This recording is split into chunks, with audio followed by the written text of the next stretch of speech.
पुण्यात फ्लॅट घ्यायचा आहे. पण कुठे घ्यायचा, कसा घ्यायचा, कुणावर विश्वास ठेवायचा? फसवणूक तर होणार नाही ना? योग्य दरात मिळेल की नाही? मोठं कन्फ्युजन आहे.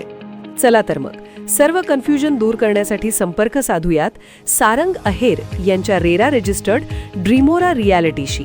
संपर्क सारंग सुधाकर अहेर, ड्रीमोरा रियालिटी. मोबाईल नंबर 82 83 93 91 आणि 62 62 90 910.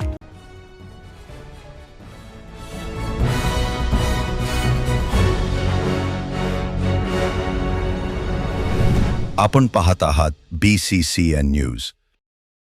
बुलढाणा जिल्ह्यात एकूण 7,36,000 हेक्टर क्षेत्रावर खरीप पेरणीचं नियोजन. 4,32,000 हेक्टरवर सोयाबीन तर 1,28,000 हेक्टरवर होणार कपाशीची लागवड. खरीप हंगाम जवळ आल्याने बळीराजा आता पेरणीपूर्व मशागतीच्या कामाला लागला आहे. शेती मशागतीच्या कामाला सध्या वेग आला असून कृषी विभागाने देखील बी बियाणे आणि खतांचे नियोजन केले आहे.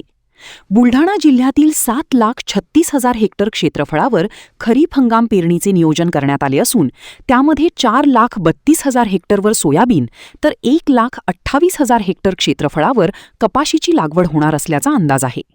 त्याचबरोबर जिल्ह्यात 1,72,000 मेट्रिक टन खताची आवश्यकता आहे. त्याची पूर्णपणे उपलब्धता असल्याची माहिती कृषी विभागाने दिली आहे. कृषी केंद्र चालकांनी बी बियाणे किंवा खताचा साठा करून ठेवू नाही. खताची लिंकिंग किंवा विशिष्ट कंपनीच्या खताचा आग्रह अथवा सक्ती करू नाही. असे आढळल्यास संबंधित कृषी केंद्र चालकावर कारवाईचा इशारा देण्यात आला आहे. 26-27 मध्ये बुलढाणा जिल्ह्यामध्ये खरीप हंगामाकरता 7,36,000 हेक्टर क्षेत्रावरती पेरणीचं नियोजन केलेलं आहे.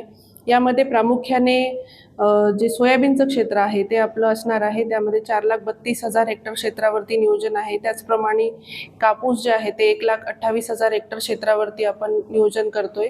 तूर व मका ही आणखी 2 पिकं जी आहेत ती आपले मुख्य पिकं आहेत. पिकानुसार जो आहे तो बियाण्याचा साठा मुबलक प्रमाणामध्ये जिल्ह्यात उपलब्ध आहे. त्याचप्रमाणे खताच्या बाबतीमध्ये खरीप हंगामाकरता आपल्याला 1,72,000 मेट्रिक टन खत जे आहे ती मागणी आपण केलेली आहे. सद्यस्थितीमध्ये 82,000 मेट्रिक टन खत साठा जो आहे तो जिल्ह्यामध्ये उपलब्ध आहे. त्यामुळे खताची जी आहे ती टंचाई कुठेही नाही. त्यामुळे शेतकऱ्यांनी जो आहे तो घाबरून जाऊन खताची खरेदी किंवा साठा करू नये असं आवाहन कृषी विभागामार्फत करण्यात येत आहे.